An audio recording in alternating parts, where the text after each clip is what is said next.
E aí, pessoal, beleza? Vamos falar de estrutura de repetição for. No caso, nossa sériezinha aqui falando de estrutura de repetição for.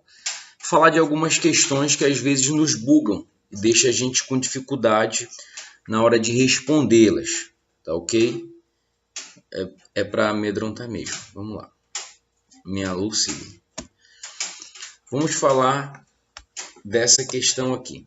Faça um programa que realize o somatório de todos os números ímpares no intervalo de 1 a 70. Então, como a gente está estudando, a gente vai utilizar uma estrutura de repetição for, que a gente tem nossa variável de controle, então ela vai de 1 até 70. E a gente vai fazer o somatório dos números pares. Nós vamos fazer essa questão e depois a gente vai fazer outras questões para a gente ver a diferença para resolver as questões utilizando a estrutura de repetição for. Quando utilizar printf, scanf dentro. Nesse caso aqui, eu preciso utilizar um printf para o usuário digitar alguma coisa antes do for ou dentro? Não, porque faço um programa que realiza o somatório de todos os números ímpares no intervalo de 1 a 70. Então, essa questão ficaria dessa forma. Como eu estou utilizando uma estrutura de repetição, então vou declarar a minha variável de controle, que é o i, e aí eu já vou utilizar o for, porque a questão diz que ele vai de 1 a 70. Então, a minha variável de controle i, ela vai receber 1, e a minha variável de controle i, ela vai ter que ser i menor igual a 70. I mais. Ou seja, ela vai repetir 70 vezes o meu laço de repetição. E o que a questão pede? Vamos lá. Faço o programa que realize o somatório de todos os números ímpares no intervalo de 1 a 70. Então, o que ele vai verificar se o número é ímpar? A nossa variável de controle. É ela que ele vai verificar se é ímpar. Já que ela vai de 1 a 70, então eu vou verificar nesse intervalo, que ela vai ser modificada de valores a cada loop, cada repetição, eu vou verificar se ela é ímpar. Se ela for ímpar, eu vou somar. Eu vou somar o valor dela. O somatório é dos ímpares? É dos ímpares. Deu uma bugada. O que eu vou fazer? Eu vou testar, né? Se o meu i, resto da divisão por 2, for igual a 1, a gente está cansado de falar isso na sala, é ímpar. Por que eu estou testando o i, professor? Porque a questão me diz que ele quer verificar os números ímpares nesse intervalo de 1 a 70. E o que vai de 1 a 70 é a minha variável de controle. Como ele quer somar, então eu preciso de uma variável que vai realizar esse somatório, que vai armazenar esse somatório. Então, vou declarar uma variável somatório aqui. E eu já vou dar um valor de 0 para ela. Então, aqui dentro do meu if, porque dentro do meu if eu estou verificando se o i, resto da divisão por 2 for igual a 0, então estou verificando se ele é ímpar, eu vou dizer que somatório recebe somatório mais o quê? Ele quer somar, não é? A questão diz somatório de todos os números pares. Então, se é para somar, vai somar com o valor de i. Esse somatório, no primeiro momento, é 0. No primeiro momento, o meu i é 1, que é um número ímpar. Então, o somatório recebe ele mesmo, que é 0 mais 1, o somatório passa a ser 1. E aí, depois, quando encontrar um outro valor ímpar, ele vai somar esse valor e assim sucessivamente. E ao final, depois do meu for, printf, o somatório, o somatório é porcentagem D, vírgula, somatório, ponto e vírgula. E aí vamos executar para ver o que acontece.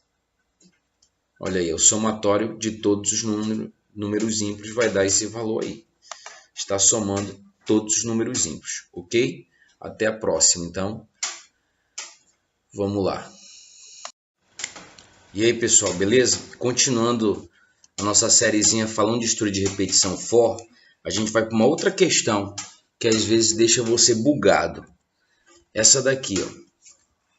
Embora passa quando eu mando. Então, faça um programa que mostre somente os números pares de 1 até um número n, ou seja, um número informado pelo usuário. Então eu sei que a minha variável de controle ela vai de 1, mas eu não sei até que ponto ela vai. Então o printf e o scanf fica fora. Eu faço um programa que mostra somente os números pares de 1 até um número informado pelo usuário. Vamos fazer? Vamos fazer junto. Deixa eu apagar tudo isso aqui. Include stdio.h int main. Vou declarar o meu vetor. O meu vetor não, que nada. Estou falando de vetor não. Vetor, esquece vetor. Faço o programa que mostra somente os números pares de 1 até um número n. Então, de 1 até o número n. Então, vou declarar minha variável i, que é minha variável de controle, e minha variável n, que é a variável que vai ser o meu limite. Então, eu vou pedir para que o usuário digite logo um valor para n. Digite um valor para n. Scanf, porcentagem d, vírgula, e comercial n. Porque o n é como se fosse o meu limite, o meu ponto de parada.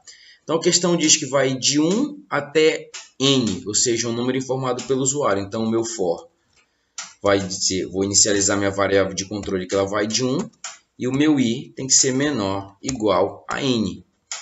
Se o meu usuário digitar 10, ele vai até 10. Se o meu usuário digitar 1000, ele vai até 1000, e o i mais.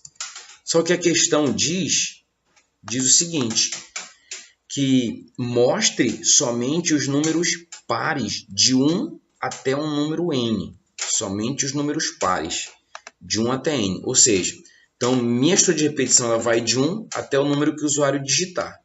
Só que aqui eu preciso verificar se o i, que é a minha variável de controle, resto de divisão por 2, for igual a 0 e mostrar. Mostre somente os números pares. Então, se for 0, se for o i, resto de divisão por 2 for igual a 0, ou seja, se eu identificar que ele é um número par, eu vou mostrar somente. Olha o que a questão diz. Só mostrar o valor de i na tela. Ok? Somente mostrar. Então, essas questões que nos bugam. Quando a questão diz, faça um programa que some ou mostre os valores, somente os números ímpares, no intervalo de 1 até um número informado pelo usuário, eu vou ter que ter o printf scanf aqui, porque eu não sei o valor de n. Coloque na cabeça assim, ó, de 1 até n, opa, qual vai ser o limite? Em que momento ele vai parar? Eu não sei, então o usuário tem que digitar antes do for. Entendeu? Então o usuário vai ter que digitar antes, porque a minha estrutura de repetição vai de 1 até um número que o usuário digitar. Então vamos executar aqui. Se o usuário digitar 3, a minha estrutura de repetição vai de 1 a 3. Ou seja, o único número par nesse intervalo é o 2. Está certo. Eu vou executar novamente aqui. Ou seja, vai de 1 até 5. E mostrou o 2 e o 4. Não é o 24 não, tá, pessoal? É o 2 e o 4, porque eu não pulei um barra n aqui. Deixa eu executar de novo. Ele mostrou o 2 e o 4. No intervalo de 1 até 5. Somente o 2 e o 4 são números pares. O 1 não é par, 2 é par, o 3 não é par, 4 é par e o 5 não é par, é ímpar. Ok, pessoal?